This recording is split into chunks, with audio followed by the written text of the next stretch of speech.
how did, and I know you must have told this 1,000 times, but Mankind, did he get born? Mankind. Oh man. Yeah, I've got the mask here with the hair from my cameos. Oh, So nice.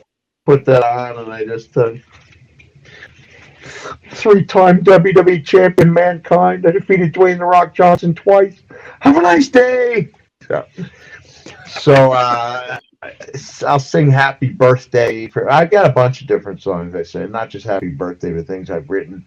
I hated that character because the mask was so, and at the time I didn't need hair. I had the long hair for so many years, but it really constricted my breathing with the leather underneath the nose. Like I needed all the oxygen I could suck in anyway.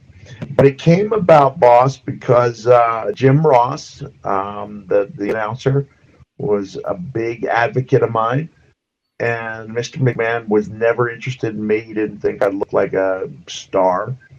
And finally, my name came up, and he slammed in 1995 in the fall. He slammed his hand down on the table and said, "All right, I'll bring him in, but I'm covering up his face."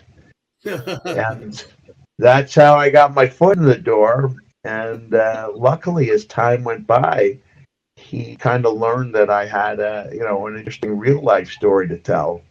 And so I was able to inject a lot more realism into that character. And it really was the best thing could happen to me. The stuff that Mankind did with Dwayne Johnson when he was my opponent, later as my partner, was really fun and memorable stuff. And, luckily we were taking people's minds off their problems, and they still remember some of that stuff we did 22 years after the fact. Mick, you mentioned that, so you got to really invest in and create the character to a different degree than initially envisioned. And I remember watching it, and I come like equally from the movie world as I do the pro wrestling world. And I always see the similarities and the differences between the two. And, I remember being a big fan of The Missing Link. And, back in the day when characters were really over the top. And but all that said, and with all due respect to Dewey Robertson, who was a great pro wrestler, I never for a second believed that the Missing Link lived in a cave and ate raw meat only, exclusively. Never bought it. Now, with you and Mankind, of course, I was old enough to know better, and I know the way the business works, but I believe that character. It was very, very real. And, my question is, like, you just threw the mask on and you went into you did the voice for a moment. But when you really got into character, did you feel like you were acting, or did you become that guy? Yeah, that's a good question.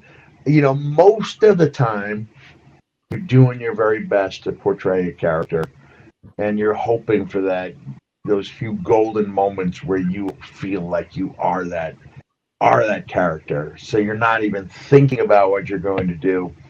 I didn't know, for example, that I was very verbal in the ring. I would know by watching it. Verbal, I made a lot of noise, and I had no game plan to do that. I didn't realize I was doing it when I was in there, especially as Mankind made a lot of noise. I guess in this way, especially some of the female tennis players, they can be very verbal when they're playing, and they don't necessarily realize it's just what they do.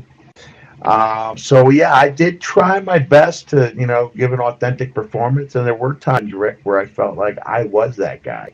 Yeah. You could argue that a lot of wrestlers, they get to a point where they don't know where the character ends and the real life begins, or vice versa, and that's not necessarily a good thing, but it is good to really disappear into that character so that the fans can't tell the difference. Yeah, I agreed. And I do think when you go home to the wife and the kids, you probably don't want to be Bastion Booger, but if you're but if you're that while you're working, then it's a different story, I suppose. Thank you for watching the Hannibal TV. Please like this video if you enjoyed it, and click the subscribe button to not miss any of our latest shoot interviews, match videos, or news updates. Support us on patreon.com for $1.99 a month to watch our full shoot interviews ad-free and help our channel grow. Follow us on Twitter at the Hannibal TV for instant updates.